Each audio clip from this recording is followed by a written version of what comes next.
வாசமாயிருந்த யாவருக்கும் பயம் உண்டாயிற்று. வாசமாயிருந்த யாவருக்கும் பயம் உண்டாயிற்று. மேலும் யூதாவின் மலை நாடெங்கும் இந்த வர்த்தமானங்கள் எல்லாம் சொல்லிக் கொள்ளப்பட்டது. ஹல்லேலூயா.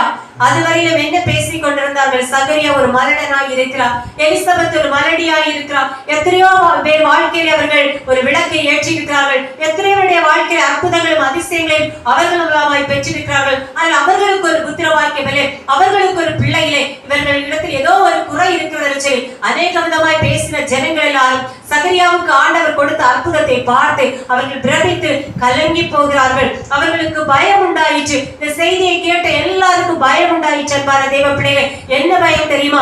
ஆண்டவர் சகரியாவோடு கூட இருக்கிறார், ஆண்டவர் எலிசபெத்தோடு கூட இருக்கிறார் சொல்லி அன்னைக்கு ஈசாக்கோடு தேவன் இருந்ததை கண்டு ஒவ்வொரு ஜனங்களும் ஆண்டவரை மகிமைப்படுத்தினார்களே, அதுபோல சகரியாவுக்கு ஆண்டவர் செய்த காரியத்தை